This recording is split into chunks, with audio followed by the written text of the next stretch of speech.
여러분 안녕하십니까? 윤석열 대통령이 거부한 김건희 여사 특검법이 이번에도 재표결 끝에 폐기됐습니다. 그런데 부결이 당론이었던 국민의힘에서 이번엔 이탈표가 최소 4표는 나온 걸로 보입니다. 최상병 특검법 역시 다시 폐기됐는데요. 이탈표가 나온 국민의힘은 그래도 일단 부결 자체에 의미가 있다며 안도하는 분위기고, 야권은 일제히 여당이 용산의 꼭두각시가 됐다며 비판했습니다. 첫 소식 김지인 기자가 보도합니다. 김건희 여사 특검법 통과를 촉구하는 침묵 시위로 시작된 국회 본회의. 여야 의원 300명이 본회의장을 가득 채운 채 재표결에 들어갔습니다. 국회의원 전원이 참석해서 투표하는 것은 처음인 것 같습니다. 김 여사 특검법은 제2결에 필요한 3분의 2, 200표에서 6표가 모자랐습니다. 지난 2월 21대 국회에서 거부권 행사와 재표결 부결로 폐기된 지 7달 만에 22대 국회에서 똑같은 수순을 밟게 된 겁니다. 함께 표결에 붙여진 최상병 특검법도 찬성 194표, 반대 104표, 무효 2표로, 지역화폐법은 찬성 187표, 반대 111표, 무효 2표로 모두 부결됐습니다. 김 여사 특검법에 대한 윤석열 대통령의 거부권 행사와 재표결 뒤 폐기는 두 번째, 최상병 특검법은 이번이 세 번째입니다. 한동훈 대표가 최상병 특검법 자기 입으로 말한 지 100일이 지났습니다. 윤석열, 김건희의 꼬붕에게 내일은 없습니다. 더불어민주당 등 야당은 국민의힘을 향해 김건희 방탄당, 여사의 힘이라고 비꼬며 거세게 비판했습니다. 도대체 몇 번째입니까?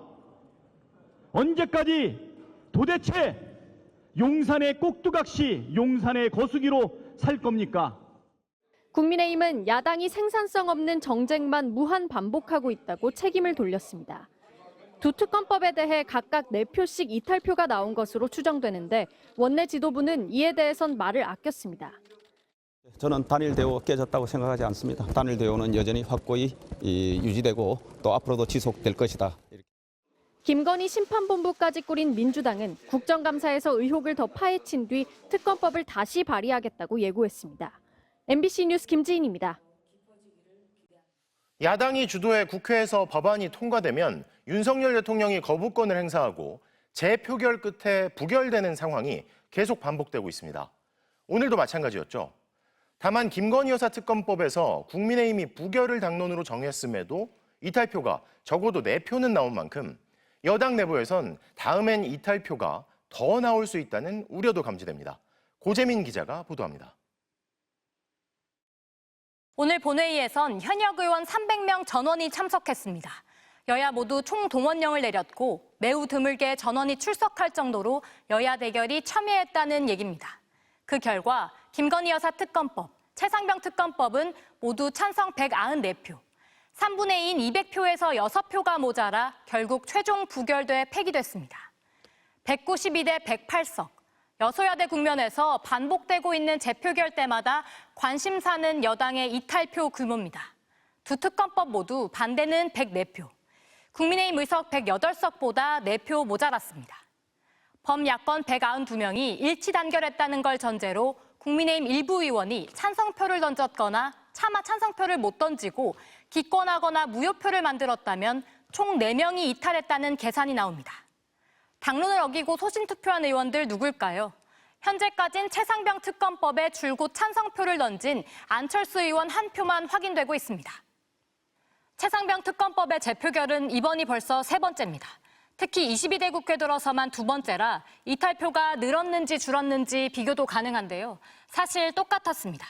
지난 7월 재표결 때도 반대표 104표로 국민의힘에서 최대 4표의 이탈표가 나온 것으로 계산됐기 때문입니다. 192대 108, 압도적인 총선 승리 뒤 더불어민주당은 8석만 설득하면 대통령 거부권을 뛰어넘을 수 있다고 기대했습니다. 22대 국회 들어 거듭 반복되어 온 재표결. 아직까진 4표 이탈표가 최대인 상황입니다. 앞으로 다시 두 특검법이 거부권과 재표결 수순을 밟는다면 상황은 어떨까? 김 여사 특검법 4표의 이탈표도 예상보다 많았다는 여당 내 평가가 나왔는데 여론의 압박은 더욱 거세질 걸로 보입니다. 의원들이 소신투표한 결과 아닌가 싶습니다. 국민들께서는 정치인들에게 법만 지키면 되는 것이 아니라 더 높은 수준의 도덕적인 것을 요구하지 않습니까? 한동훈 대표를 향한 압박도 거세질 수밖에 없습니다. 지난 총선 때부터 김건희 여사 문제를 두고 대통령실을 겨냥했고 당대표로 화려하게 정계에 복귀하면서는 최상병 특검법 추진을 공언했기 때문입니다. 특히 한동훈 대표는 국민과 약속한 제3자 특검법이라도 내놓고 국민 눈높이 운운하십시오. 이미 야권은 두 특검법 모두 재발의를 기정사실화하고 있습니다. 소신 투표하라는 야권의 공세와 단일 대우를 지키자는 여권의 표단속. 22대 국회에선 반복될 수밖에 없어 보입니다. MBC 뉴스 고재민입니다. 김건희 여사 특검법은 오늘 부결됐지만 국민의힘 이탈표가 예상보다 더 나왔다는 평가도 있습니다. 민심도 당내 여론도 좋지 않다는 건데 실제로 오늘까지도 김 여사가 사과해야 한다는 목소리는 이어졌습니다. 대통령실의 반응은 어땠을까요? 구승은 기자입니다. 김건희 여사 특검법 재표결 당일 국민의힘 초선 의원부터 고참 중진 의원까지 한 목소리로 대통령실의 조치를 요구했습니다. 대통령 탄핵 가능성까지 거론하며 법적 문제와 별개로 정치적인 해법이 필요하다고 지적했습니다. 대통령실에서 그 부분에 대한 정무적 판단을 당연히 하고 있을 거라고 생각을 하고요. 이제 한 번은 마무리를 해야 될 때가 됐다. 더 이상 김 여사 문제로 끌려다닐 수 없다는 기류가 강한데 당내 지도부도 이런 분위기를 무시하지 못하는 상황입니다. 국민의 눈높이에 맞는 해법이 필요하다는 당내외 많은 분들이 생각을 저도 알고 있습니다. 사과는 첫걸음일 뿐 한 발 더 나아간 과감한 조치가 필요하다는 주장도 있습니다. 일각에선 도이치모터스 주가 조작 사건으로 김 여사를 선제적으로 사법 처리해 야권의 특검법 공세에 맞설 방어 논리를 세워야 한다는 주장까지 나올 정도입니다. 대통령실은 김 여사 특검법 폐기에 대해 별다른 입장을 밝히지 않았습니다. 사과 요구에 대해선 다양한 의견을 듣고 있다는 기존 입장만 되풀이했습니다. 대통령실 내부에서도 의견은 엇갈립니다. 새로운 의혹이 계속 나오는 상황에서 전향적 조치를 통해 일단락짓고 가야 한다는 목소리도 나오지만 야권의 총공세가 계속되는데 사과했다가 역풍을 맞고 박근혜의 시즌2가 될 수 있다는 반대 목소리도 여전한 겁니다. 결국 대통령실은 사과나 조치 여부, 시점이나 방식 등 아무것도 결론 못 낸 것으로 전해졌습니다. 이달 중 도이치모터스 사법 처리가 마무리되면 김 여사가 입장을 밝힐 거란 관측도 나옵니다. 김 여사를 둘러싼 논란이 거듭되자 대통령실은 제2부속실 설치를 약속했지만 여전히 사무실 공사를 준비하고 있습니다. MBC 뉴스 구승입니다.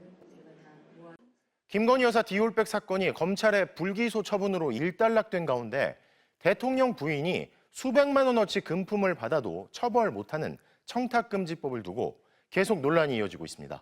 김상훈 기자입니다. 김건희 여사는 디올백과 샤넬 화장품 등 500만 원 넘는 금품을 받았습니다.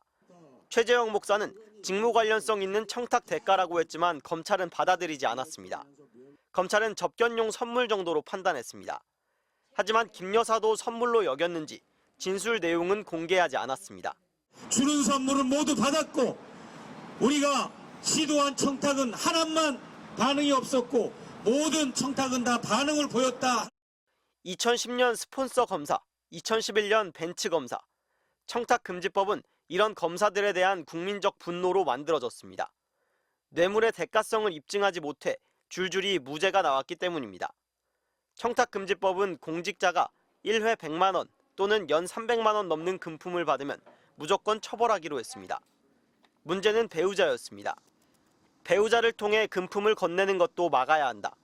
배우자 사생활까지 규제해서는 안 된다는 주장이 맞붙었습니다. 지금처럼 배우자의 경우 공직자 직무와 관련성을 따지고 배우자를 처벌하지 않기로 한 건 절충 아니었습니다.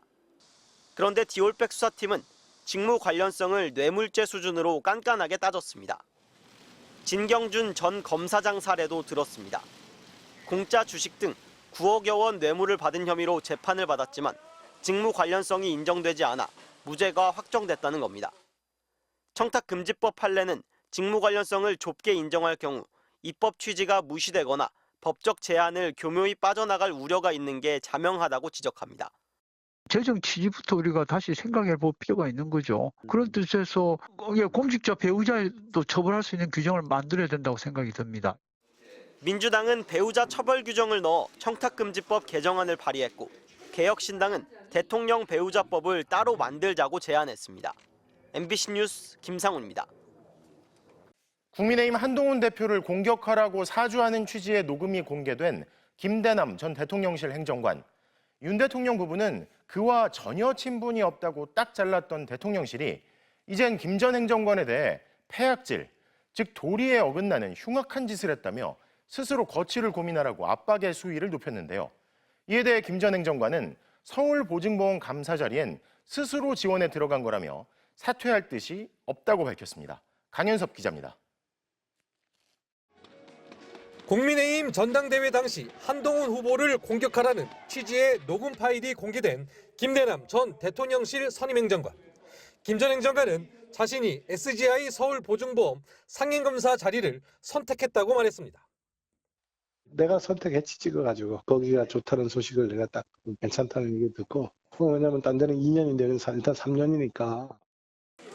자신에 대한 공격 사주 의혹에 대해 진상조사를 지시한 한동훈 대표는 김 전 행정관의 상임감사직 임명에 대해서도 공개적으로 문제를 제기했습니다. 형편없는 보안의식과 공적 의식이 있는 사람이 중요 공기관에 임용된 것 자체에 대해서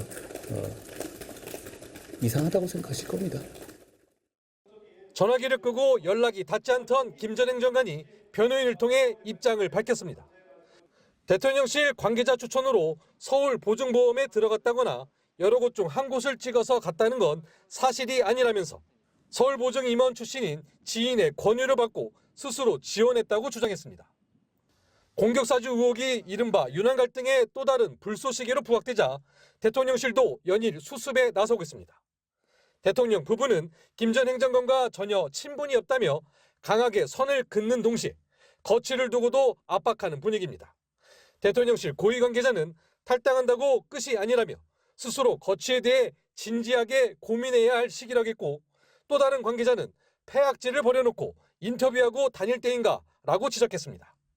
한 대표는 대통령 부부와 친분이 없다면 더더욱 진상을 규명해 책임질 사람에게 책임을 물어야 한다는 입장을 밝혔습니다. 대통령실은 선을 긋고 나섰지만 또 다른 발언 녹음이 추가로 공개되거나 국민의힘이 조사에 나설 경우 추가 논란은 불가피해 보입니다. MBC 뉴스 강현서입니다.